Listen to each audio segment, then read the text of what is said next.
Gentlemen, welcome back to the shop. Today's project is one that none of us ever do, and that's maintenance on our little generators.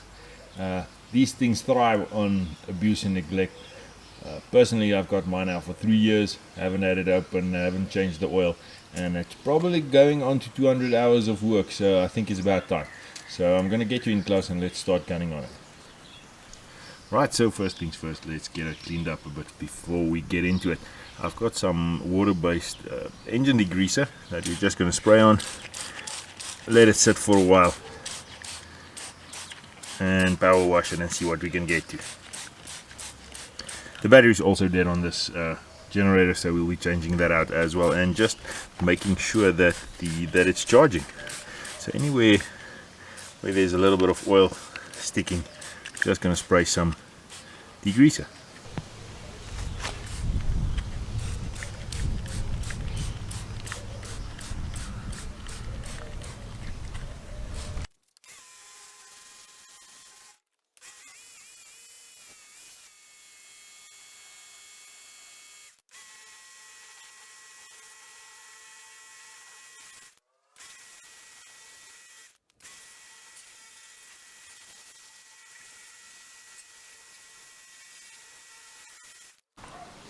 And there we go. Gonna let it dry off, move it up to the shop, and I'll see you guys there. Okay, so now that it's dried off, we can get gunning on it. So basically what you need is, there I got rid of a sticker. What you basically need is three things. You need fuel, you need spark, electricity, and you need air. So we'll be going through it. First of all, we're gonna drain off the oil, and while that's draining, we will have a look at this battery that's dead. But first, before we get into that, let's see what tools we need. Alright guys, you can actually get away with a fair minimum, if I can call it that. Basic sockets. This is a little 3/8 set of sockets. Basic ring flats, couple of screwdrivers, and a what's this, a 21mm spark plug spanner. You do not need to go and buy this with your generator. You get a tube spanner that does the same. I just don't know what I did with mine. I think I chucked it, so we'll be using that side. So but first of all, let's start draining the oil. Alright, so firstly let's get a little thingy in here that we can catch the oil. Guys, please make sure that you dispose of your oil in an environmentally friendly manner. No need to drown our fish in the ocean in oil. So this is a 12mm socket. I'm just gonna take it out.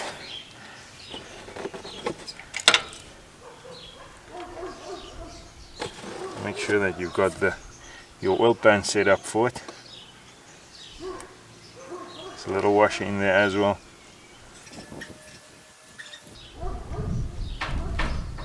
And there we go. And as you can see, that oil has been in there for a while.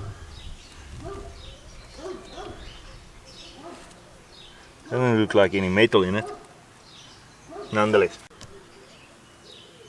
As previously mentioned, the battery on this generator is dead as well, so we'll be taking that out. But I want to check the battery voltage as it is now, and then we'll check it if it's once we've got it together, and see if it's charging. So for this one, we're going to need a 8mm ring flat. Well, I've actually got two of them, so I'm just quickly gonna take the battery out. The last couple of times I had to use this generator, I had to use a pull starter, and which is fine with me, but with a wife in the house and I'm not always here, and load shedding as it is in South Africa, let's get it fixed up so she can work it as well. Alright, so I've got my little voltmeter. Hope you guys can see there.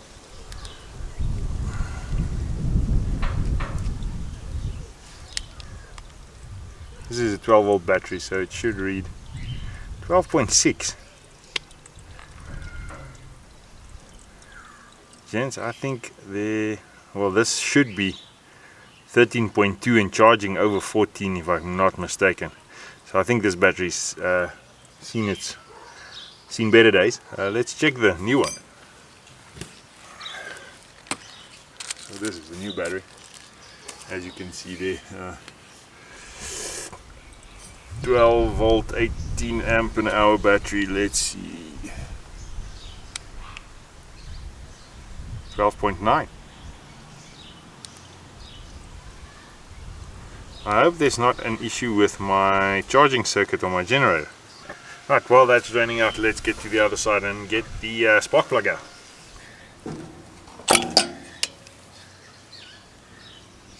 So you just pull off the plug wire, put your spark plug socket on there.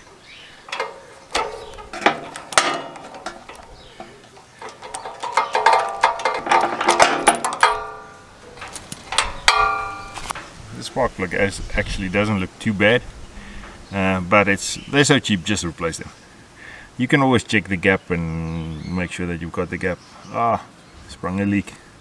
What I was saying is you can always check the gap, take a feeler gauge, check the gap between the electrodes and just make sure that it's there. I just chuck out the plug and put a new one in. But honestly, this one does not look too bad, although it seems like there's a little crack in the porcelain there. So maybe a good thing that we've got to it now. Although when comparing the two, I don't know if you guys can see there. I'm going to try and get you in there. The gap on the old one's definitely bigger than the gap on the new one, so it has eroded a bit. So better we put in a new one.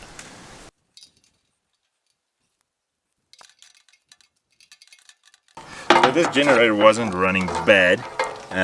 It was just time to have some work done to it. So I don't think there's anything wrong with the electronics on getting spark to the spark plug, but now there's a new spark plug in. Once you've got it tight and that it seats, don't over tighten it. You don't want to strip this out, so just that little bit there and that would be fine. And then you can just put the plug wire back. So now we are busy with the oil. We've changed the spark plug, so we've got fire. Now we need fuel and air. Fuel and air. Fuel and air. So let's get to the air filter first. I'm going to be honest with you, I've never had this air filter cover open. So let's see, it's just got this flip on clips. Let's take that out. Right, so that is just the inside of the air filter, and it's got this. The nice thing about these generators, they've all got this little foam filter. What I'm going to do is I'm going to chuck this in some soapy water, get it cleaned out, get it washed out, and we'll reuse this one. Right, so I'm back. Washed it out. It wasn't too bad, didn't look too bad. I mean, this machine doesn't work in the dust, in majorly dusty environments. So what I'm going to do is I'm just going to leave this in the sun while we're busy. Make sure that this dry, because if you put this back in the machine and you've still got water in there, you're going to have a bad time. This machine will not want to run at all. Alright, so now that we've got the portion of the air supply sorted, let's see if we can get to the carburetor and see what that looks like. Okay, so first of all we need to get rid of this plastic insert where the air filter fits in. So just 8mm nuts on here.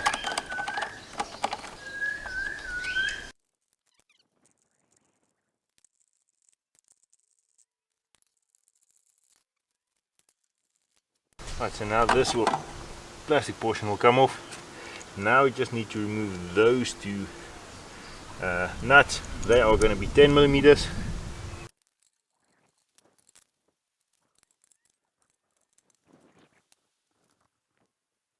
And just remember there's one here at the back as well.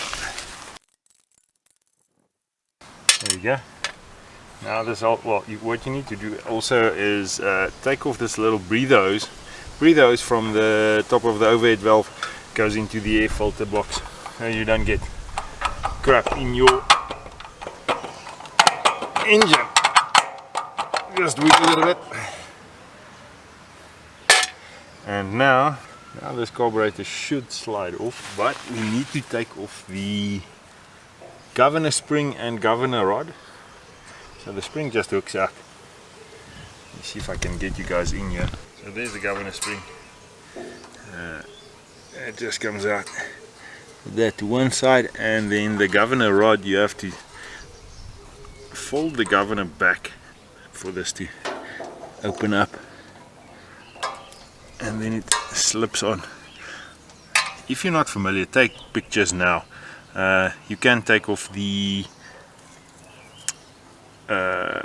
choke, but I don't think I'm going to do that now. So now if you...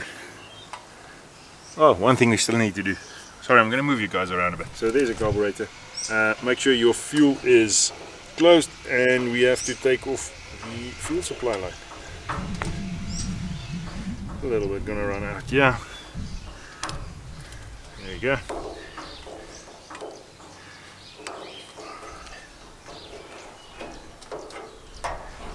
Just stick it in there, out of the way. Now the carburetor should come off. Make sure that when you take off gaskets that you keep them separate. Now this carburetor has got a shut-off solenoid included. So the moment the engine dies, this solenoid shuts the needle and seat. So let's start draining this carburetor. I'm just gonna chuck it and let it drain on. I don't think there's a lot that's gonna drain out here. Actually doesn't look too bad. I'm just having a look and a once over. We'll take this gasket off, we'll put it back on again.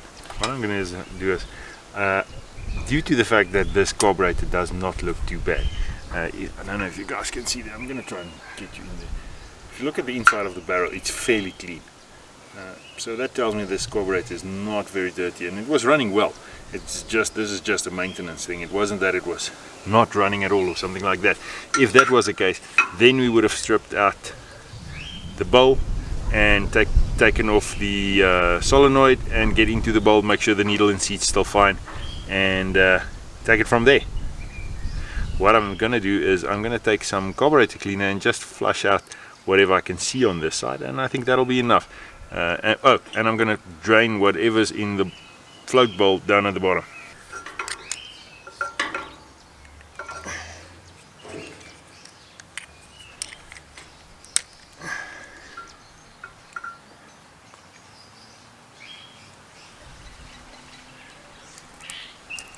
The fuel that's coming out's really not dirty, so I'm happy. Just get the carburetor cleaner. Just gonna hang it on there.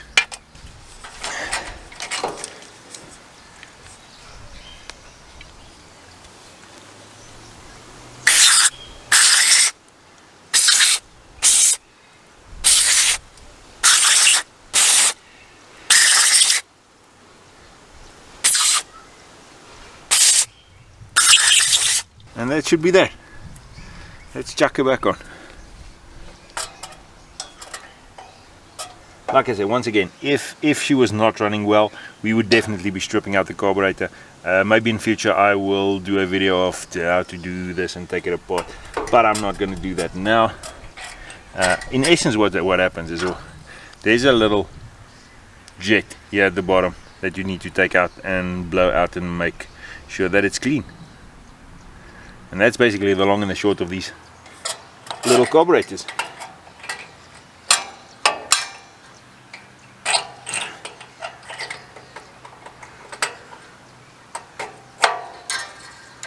Right, so put the governor rod back. There we go.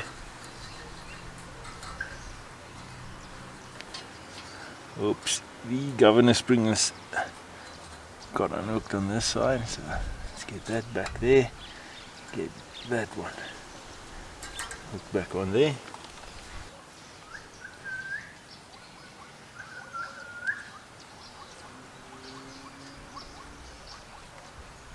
There we go.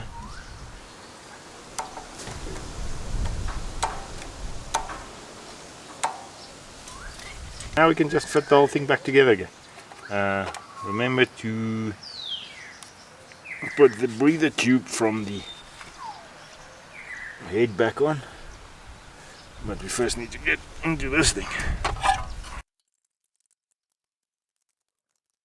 And remember this little nut here at the back as well. Normally that's the one that gets left behind. Alright, so now We just got to put this breather tube back. So this end, thick end, sticks into the head. It's got little lips that you. It sort of makes it you can't push it in too far. You just check that you've got a catch there. Got this one here. And I stick this one through here. Now you'll see there's a little hook on that side as well. Just make sure that those hooked into there. And there it is, and out of the way and on its place. Oh dear, oh dear, oh dear, oh dear. Ah! See, that's what happens. Now we have to take it back out. Oh, out again. I forgot to put the fuel line back on. Now I can't see where to go with it. At this point, just check the fuel line for any weather cracking. This one still looks fine. It hasn't been hasn't sat in the sun, so it still looks good. Make sure it's on there good. Little clamp, hose clamp back on, and now we redo it. And once again, don't forget the back one.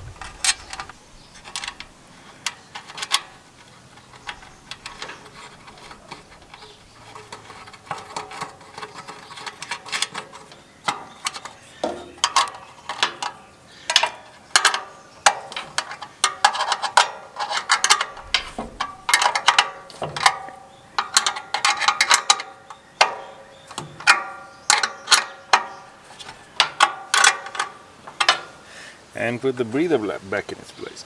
Okay, so now that we've got everything done in there in place, now we need to put back this plastic portion of the air filter.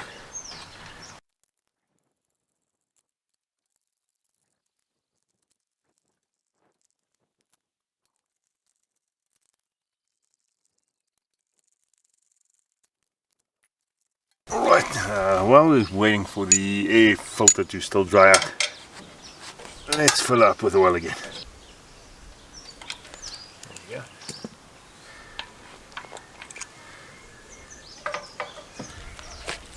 So I'm using straight SAE 30. That's the recommended oil for the generator. It sleeps inside, so it's not going to get that cold, so we don't need a multigrade. So let's see how much it takes. The user manual states that it takes 1.1 liters, so let's see.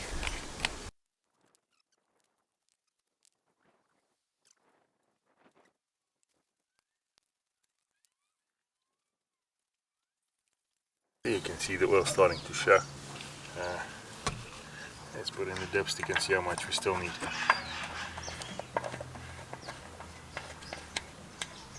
Normally on these generators with this style of oil fill,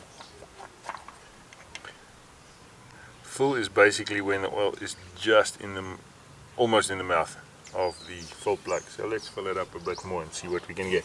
So it's definitely more than a liter.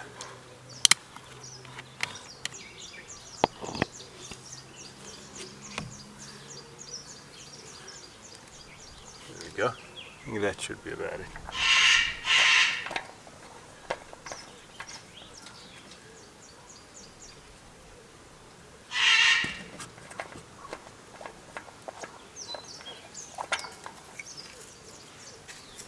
Almost. Can take a little bit more. Actually, I think probably gonna take about 1.5 liters, 1.25 maybe.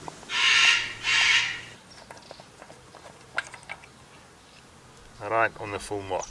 As you can see there, just about in the neck of the full plug. So we are sorted now. Just wipe off anything that I spilled along the way.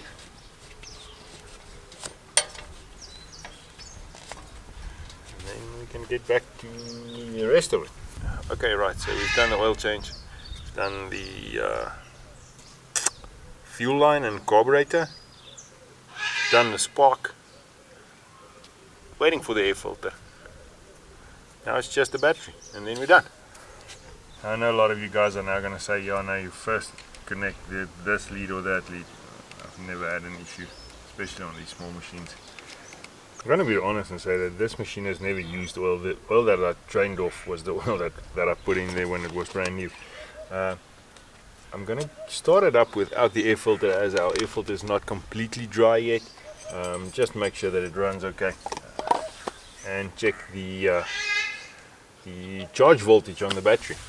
One other thing that I'm going to mention, and it's not part of this machine.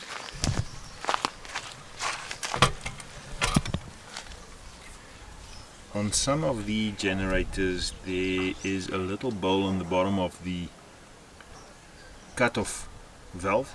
You can clean that as well, but this one hasn't got one. So in essence, any crud in the fuel tank goes into the carburetor. So you'll, in this instance, I'll be cleaning the carburetor instead of this little bowl. If you've got one, clean it out.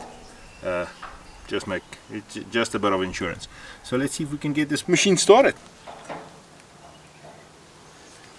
The carburetor should be empty now, so it might crank a little bit before it actually fires up.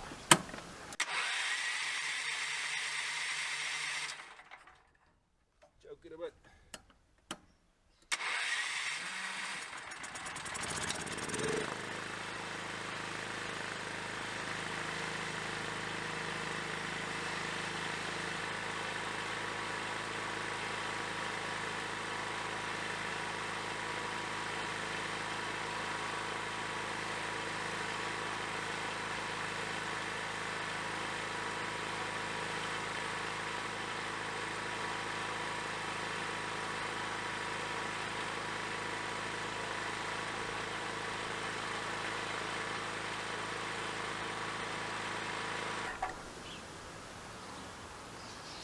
This machine is not charging. 12.9.